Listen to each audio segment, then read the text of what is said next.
Hi guys, my name is Arya and I welcome you all to this ethical hacking tutorial. So I have a lot to cover and let's get started.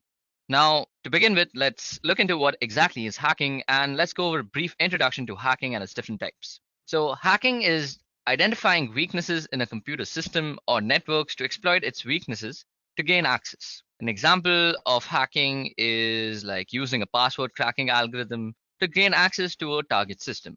Now, computers have become mandatory to run a successful business. It is not enough to have isolated computer systems. They need to be networked to facilitate communication with all sorts of external businesses that exist out there. Now, this exposes them to the outside world and hacking as a whole. Now, hacking means using computers to commit fraudulent acts such as privacy invasion, stealing corporate and personal data, cybercrimes, and all sorts of stuff. Now, cybercrimes cost many organizations millions of dollars every year, and businesses have actually realized the need to protect themselves against such attacks because of the losses that have incurred on their neighboring companies.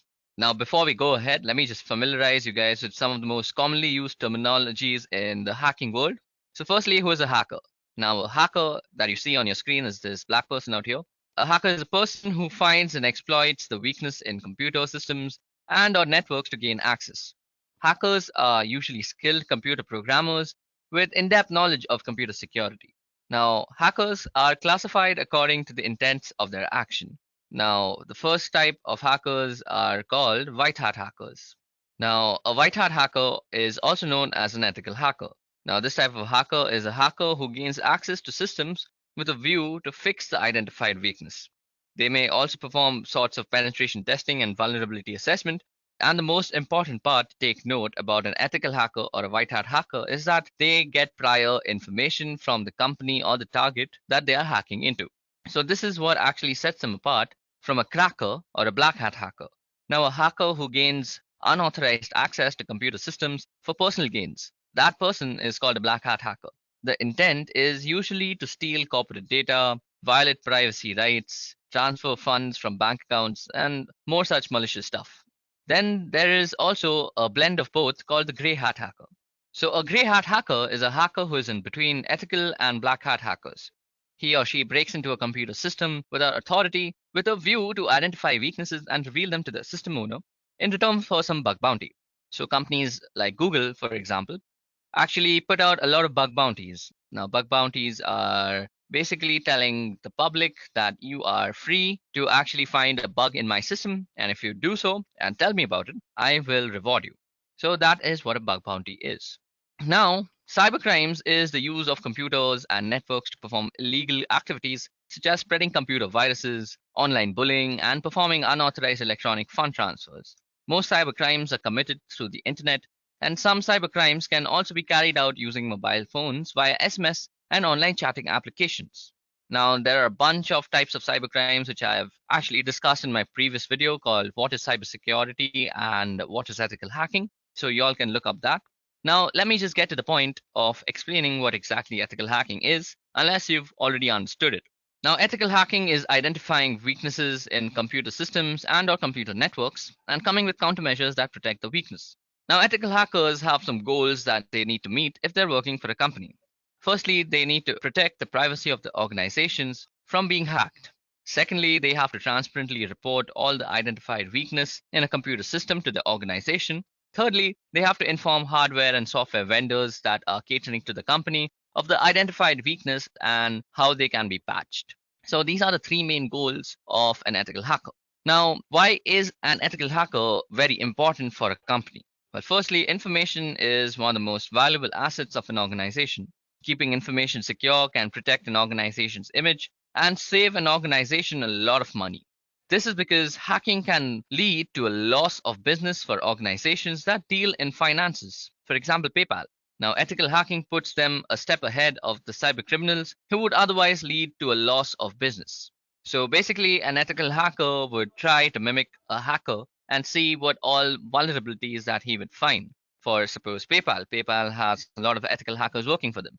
So they are constantly trying to find any sort of bugs that might be in their payment gateway, which is actually letting fund being transferred without being validated. So that could be a bug. So an ethical hacker's job is to actually identify that bug and patch it up.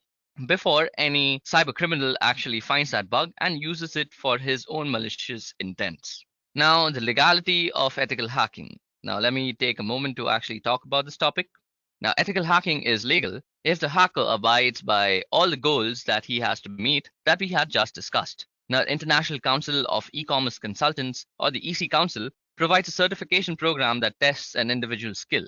Those who pass the examinations are awarded with certificates, and the certificates are supposed to be renewed after some time.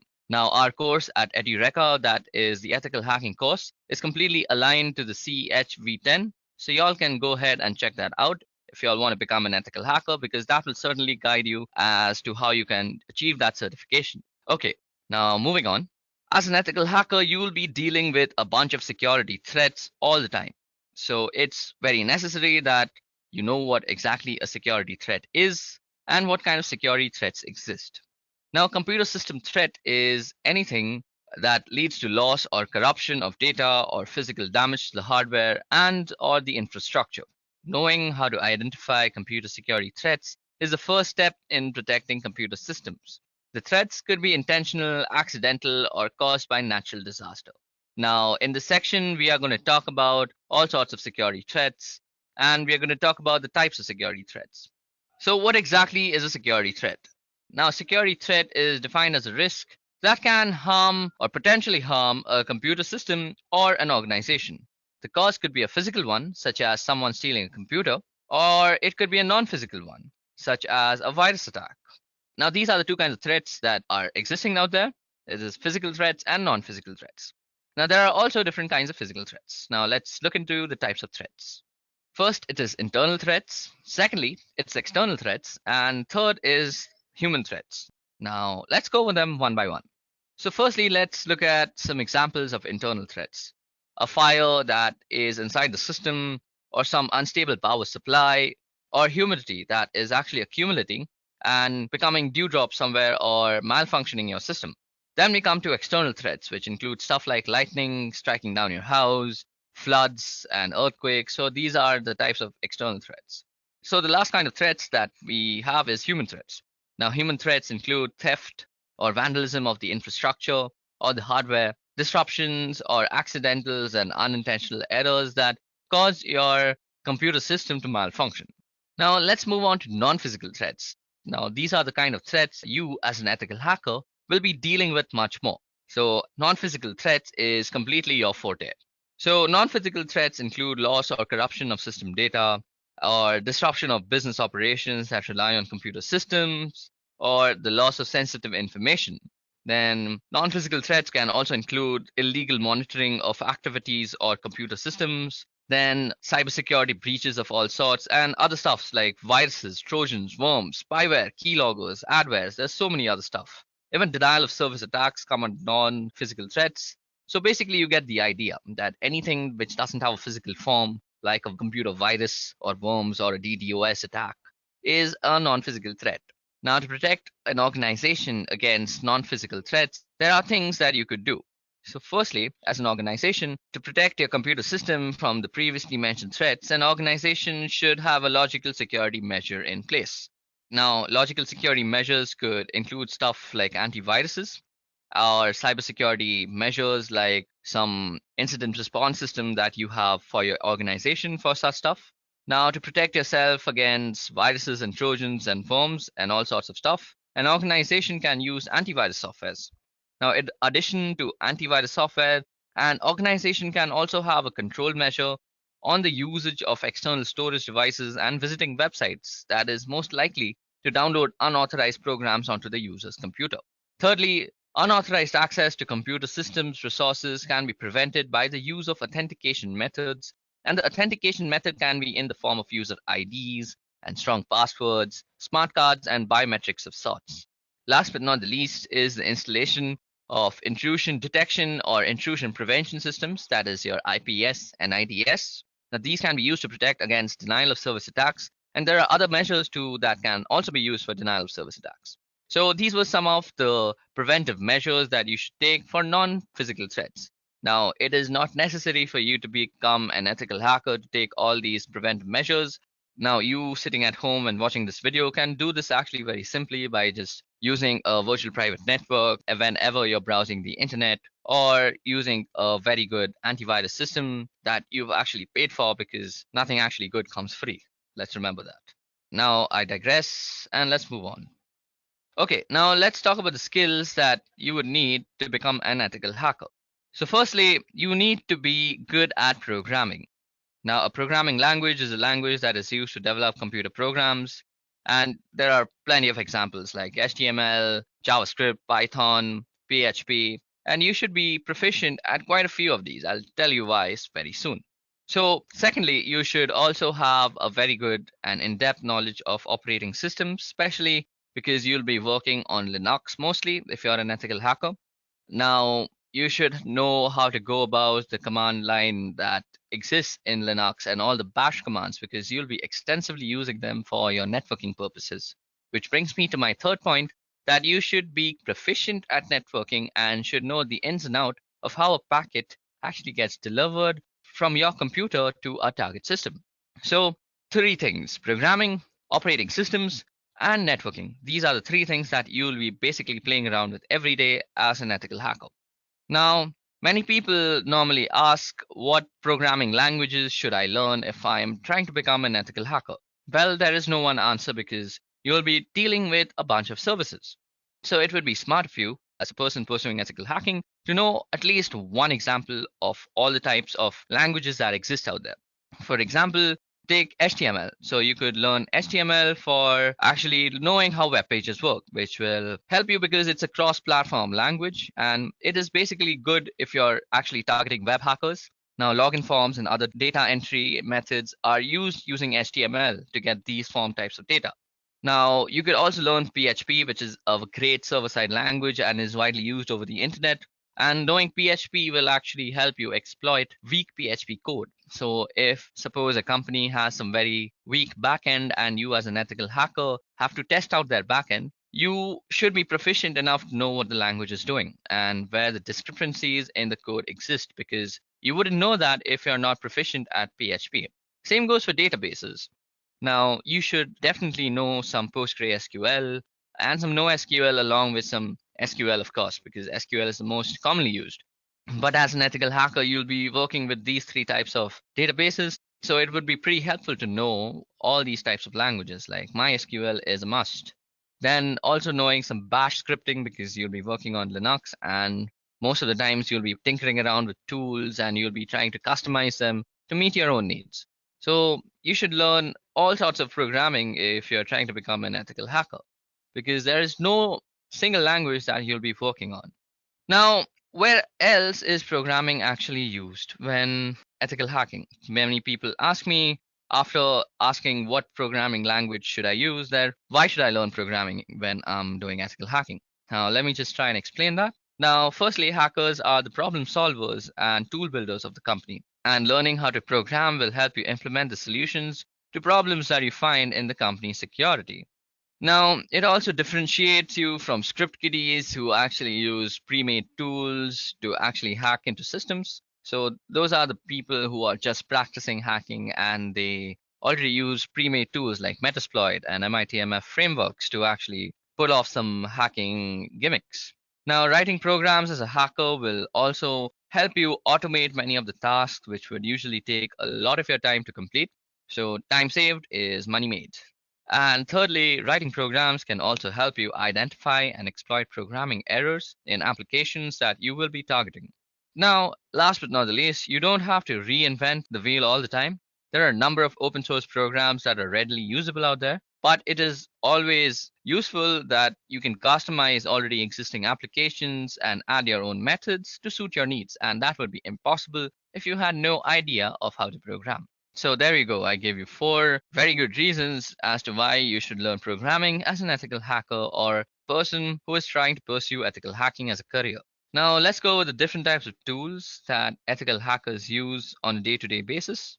So the first tool that we are going to talk about is NetSparker. Now NetSparker is an easy-to-use web application security scanner that can automatically find SQL injections, cross-site scriptings, and other vulnerabilities in your web application and web services. and it is available as an on-premise and a software as a service solution. Now, its features include dead accurate vulnerability detection with unique proof-based scanning technology. It is also known for its minimal configuration required. The scanner automatically detects the URL, rewrites rules, custom 404 error pages. Then is the REST API for seamless integration with the SDLC bug tracking, and it is also a fully scalable solution. It can scan 1,000 web applications in just 24 hours. Okay, so the next tool that we're going to be talking about is Burpsuit. Now, Burpsuit is a useful platform for performing security testing of web applications. Its various tools work seamlessly together to support the entire penetration testing process. It spans from initial mapping to analysis of an application's attack surface. Now, its features are that it can detect over 3,000 web application vulnerabilities. It can scan open source softwares and custom built application. It has an easy to use login sequence recorder and allows the automatic scanning, and it can also be used for reviewing vulnerability data with built-in vulnerability management. It also easily provides wide variety of technical and compliance reports, and it can also be used for detecting critical vulnerabilities with 100% accuracy. It can be used for automated crawl and scan, advanced scanning features for manual testers, and it is also a cutting-edge scanning logic. Now, the next tool that we're going to be talking about is Nmap. Now, Nmap is a reconnaissance tool. Now, reconnaissance is the first phase of ethical hacking. So, in reconnaissance, we are actually trying to gather all the information, and Nmap is a brilliant tool for doing that. It can tell you about the domain name server, it can tell you how a packet is actually reaching the target system, it can determine what kind of an operating system the target system is using, which is basically footprinting. It can also do some very basic fingerprinting that is trying to figure out how a packet reaches, which I just said, what is the server information, like when was the server created, whose name is the server under, where is the server located. So all sorts of information gathering stuff. Nmap is a brilliant tool. Now the next tool that we're going to talk about that ethical hackers use on a daily basis is Acunetics. Now, Acunetics is a fully automated ethical hacking solution that mimics a hacker to keep one step ahead of malicious intruders. The web application security scanner accurately scans HTML5, JavaScript, and single page applications. It can audit complex, authenticated web apps and issue compliance and management reports on a wide range of web and network vulnerabilities. Its features include the following. Firstly, it can scan for all variants of SQL injection, cross-site scripting, and around 4,500 additional vulnerabilities. Also, it detects over 1,200 WordPress core themes and plugin vulnerabilities. It is fast and scalable and crawls hundreds and thousands of pages without any sort of interruption. It integrates with popular WAFs and issue trackers to aid in the SDLC process, and it is always available on premise as a cloud solution. Okay, now the next tool that we're going to talk about is Hashcat. Now, Hashcat is a robust password cracking ethical hacking tool. It can help users to recover lost passwords, audit password security, or just find out what data is stored in a hash.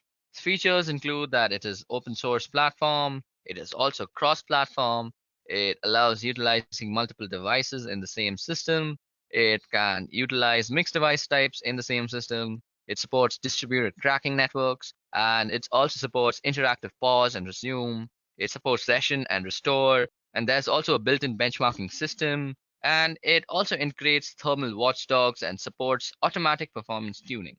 And okay, so the last tool that we're going to be talking about that ethical hackers use almost on a daily basis is called SQL Map.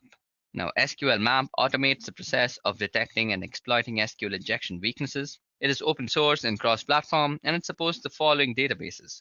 So it supports MySQL, Oracle, PostgreSQL, MS SQL servers, MS Access, IBM DB2, SQLite, Firebird, Sybase, and a lot of other database types. It also supports the following SQL injection types. So these are Boolean-based blinds, time-based blinds, error-based, union query, and stacked queries and out of bands.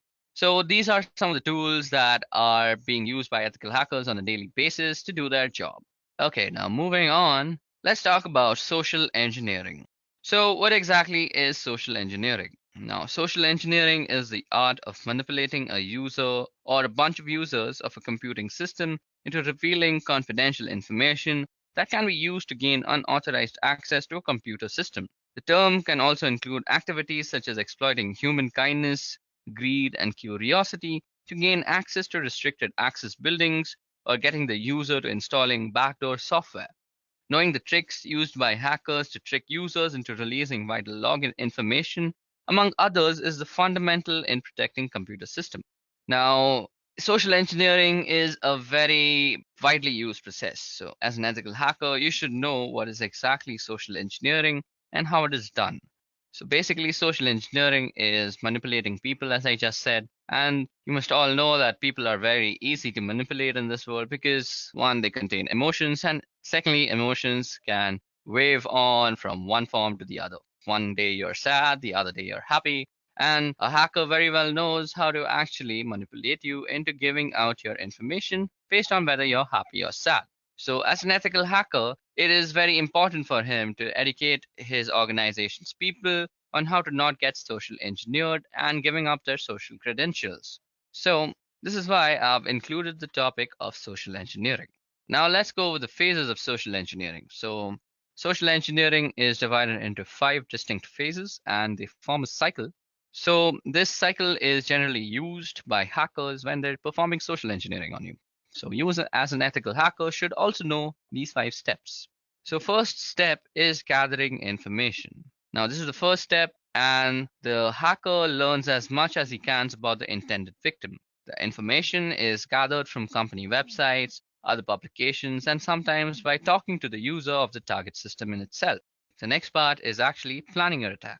Now, the attacker outlines how he or she is intending to attack the target victim, depending on the information that he has gathered from the first phase. Now, after the person has decided how you are going to be attacked, he is going to try and acquire all the tools to attack you. So, these include computer programs that an attacker will be using when launching the attack. So this can be something as simple as Metasploit to something as complex as a fully catered ethical hacker built penetration testing tool. Now, the fourth part is actually performing the attack. So the weaknesses that have been found through all the information gathering is attacked on with the tools that have also been gathered.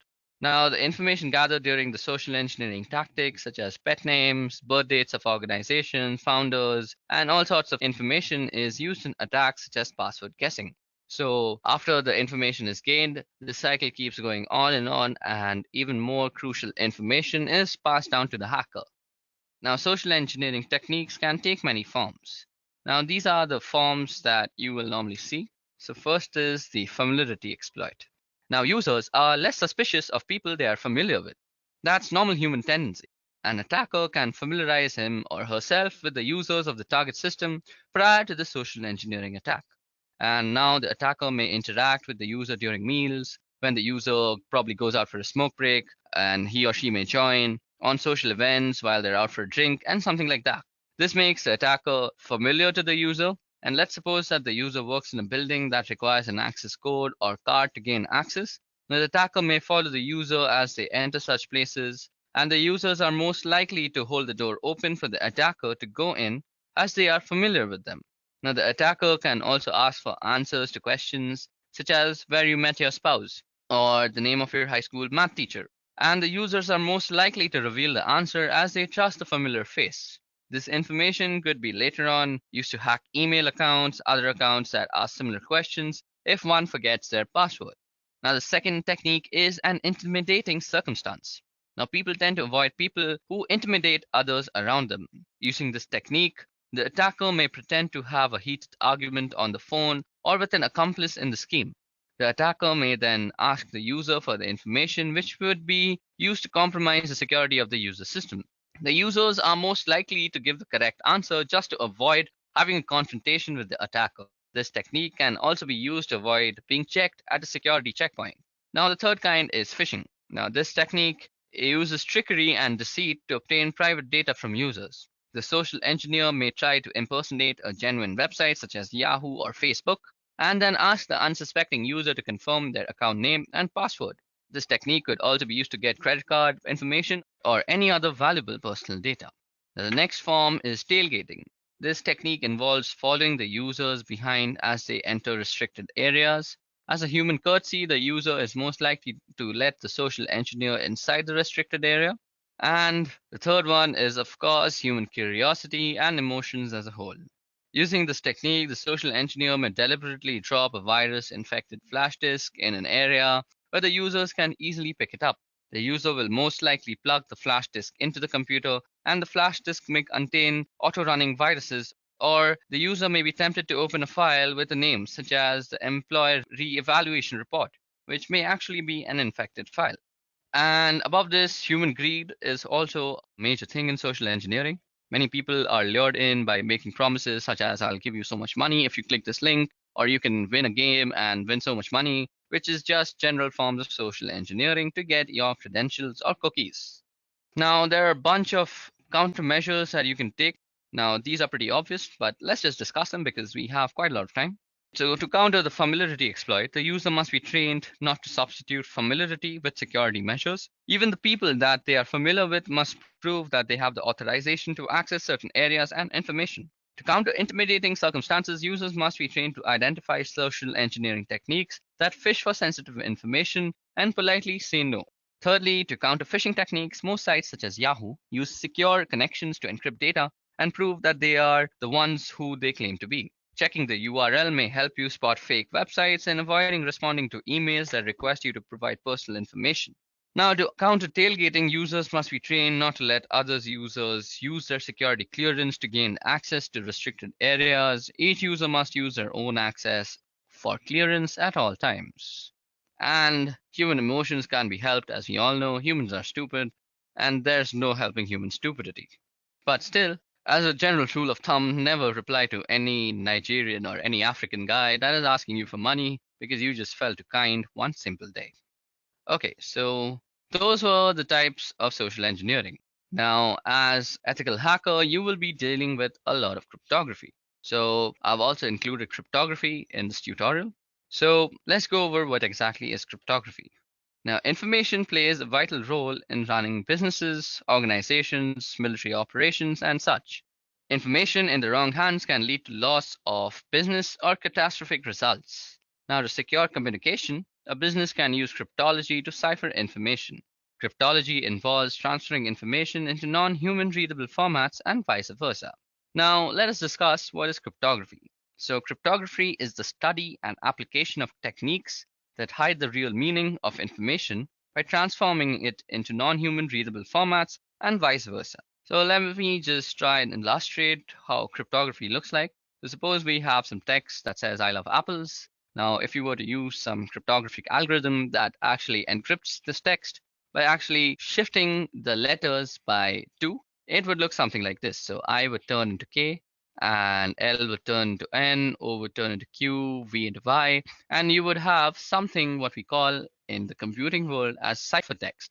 Now, ciphertext is confusing and it is almost impossible to understand if you don't really know the key. But as an ethical hacker, your job will be mostly turning ciphertext into plain text without actually knowing the key. Now, that is exactly what is called as cryptanalysis or cryptanalysis. So cryptanalysis is the art of trying to decrypt the encrypted messages without the use of the key that was used to encrypt the messages. Cryptanalysis uses mathematical analysis and algorithms to decipher the ciphers, and the success of cryptanalysis attacks depends on the amount of time available, the computing power available, and the storage capacity available. Now, let's go over the types of cryptanalysis techniques or the techniques that are used to break into ciphertext. So, the first technique that is used for deciphering text is a brute force attack. Now, this type of attack uses algorithms that try to guess all the possible logical combination of the plain text, which are then ciphered and compared against the original cipher. Second kind is dictionary attacks. Now, this type of attack uses a word list in order to find a match of either the plain text or key. It is mostly used when trying to crack encrypted passwords. Now, the third kind is called a rainbow table attack. And this type of attack compares the ciphertext against pre-computed hashes to find matches. So basically, you have a table of hashes and you're constantly comparing your given hash to the hash you're trying to find. Now, let's also discuss the different types of cryptographic algorithms that have been developed over time. So the first algorithm that we are going to discuss about is MD5. Now, MD5 is an acronym for Message Digest 5. It is used to create 128-bit hash values, and theoretically speaking, hashes cannot be reversed into original plain text. And MD5 is used to encrypt passwords as well as check data integrity. MD5 is not collision resistance, and collision resistance is the difficulty in finding two values that produce the same hash values. Now, the second type of algorithm is SHA, which stands for Secure Hashing Algorithm. Now, SHA algorithms are used to generate condensed representations of messages, and these are called digests. It has various versions, such as SHA-0, which produced a 128-bit hash value. It was withdrawn from use due to significant flaws and replaced by SHA-1. Now, SHA-1 produces 160-bit hash values, and it is similar to the earlier versions of MD5, and it has cryptographic weaknesses and is not recommended for use after the year 2010. Then we have SHA-2. It has two hash functions, namely SHA-256 and SHA-512. SHA-256 uses 32-bit words, while SHA-512 uses 64-bit words. Then is SHA-3, and this algorithm was formerly known as KCCAK, and is widely used in the validation process in Ethereum, if you know what that is. Now, the third kind of algorithm is RC4, and this stands for Riveting Cipher 4. And this algorithm is used to create stream ciphers. It is mostly used in the protocols such as SSL, which stands for Secure Socket Layer, and to encrypt internet communication using WEP, which stands for Wired Equivalent Privacy to secure wireless networks. Okay, now this brings us to the theoretical end of our ethical hacking tutorial. Now it's time for some hacktivity. So for today's hacktivity, we will create a simple cipher using RC4 algorithm, and we will then attempt to decrypt it using brute force attack. For this exercise, I'm going to assume that we know the encryption key is 24 bits, and we will use this information to break the cipher. Now for this, we are going to be using the software called Cryptool, and I already have that downloaded. I'll leave the download link in the description. Y'all can download it and follow with me as we are performing this activity. So firstly, open Cryptool 1 and replace the text that you see. Now we can replace the text with whatever we want. So I'm going to be replacing it with some random text like never underestimate the determination of a kid who is, let's say, time rich and cash poor. Now that's one of my favorite quotes, and we are going to try and encrypt this. So firstly, we are going to try and encrypt this. For that, click on the encrypt and decrypt menu and point to symmetric modern. Now in symmetric modern, you will find RC4. So we will be trying to actually encrypt it using RC4. So let us put the key length as 24 bits. So we already know that, and the value has been set to 0000. Now all you have to do is click the encrypt button and you will get the following stream cipher. So this is your cipher text. So as an ethical hacker, you will be more interested in the analysis of the ciphertext rather than the creation of the ciphertext. So as an ethical hacker, you will need to analyze the ciphertext and try and decipher what is the plain text that is hiding behind this. So to do this using Cryptool, you can go into the analysis part and then go into symmetric encryption and modern. Now here all you have to select is the algorithm that is used. Now the assumption that we made is that it is going to be 24-bit key length. So we can always assume that. And all we have to do is start analyzing. And what this will do is run a brute force search on this entire ciphertext. Now, depending on your computer's computing power, this can take some time. Now it's showing 1 hour and 32 minutes. So let me just actually let this run and show you what it's going to look like.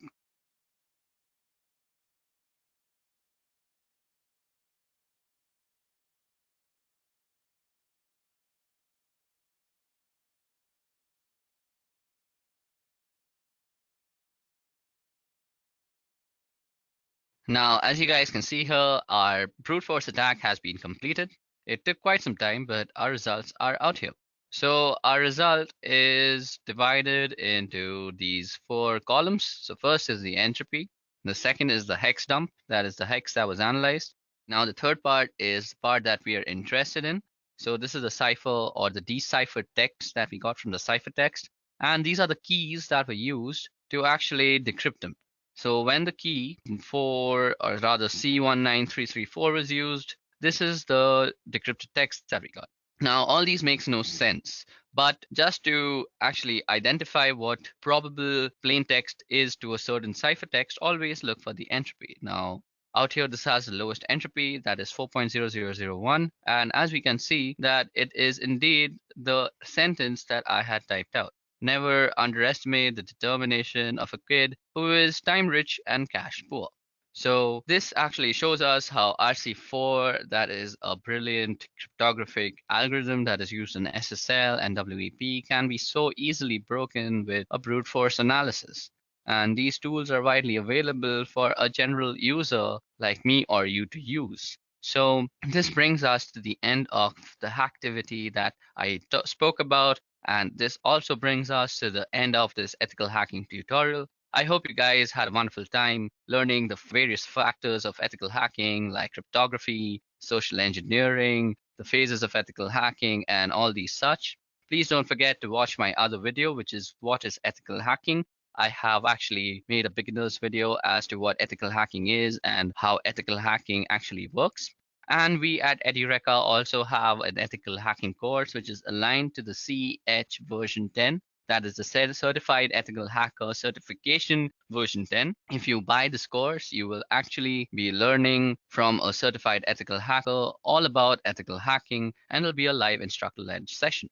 So hang on, guys. We are going to be releasing a lot of more free content regarding ethical hacking. But that's it for today. Goodbye.